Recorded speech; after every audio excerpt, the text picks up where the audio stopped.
How to create a strict routine when working from home. There are many things that you may find you struggle to come to terms with when you start working from home. This is a big shift in the way that you work and approach work, and the result is that many people struggle to adapt.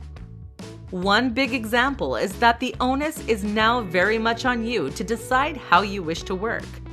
That means that you need to think about how you want your workflow to work, what hours you're going to work, and which tasks you're going to prioritize.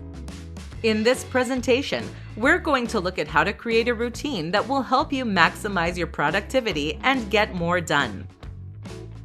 Be strict about downtime. The first tip that many people don't recognize is that it is just as important to be strict about downtime as it is to be strict about your actual work. That's critical because it is during your downtime that you're going to recharge for the day ahead.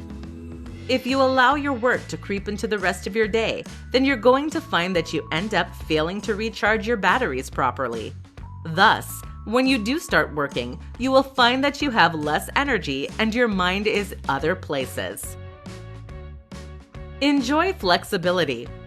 With that said, it is entirely up to you how and when you work, depending on the nature of your work.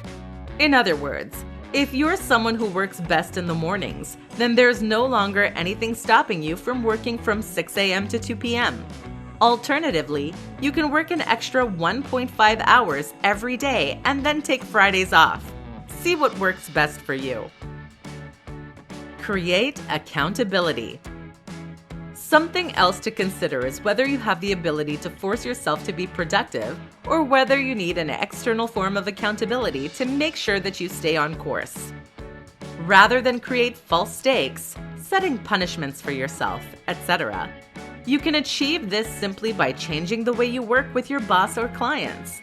For example, tell them that you will send in your work every single day. Suddenly, you have no option to procrastinate or to work slowly because they expect to see something at the end of every single working day.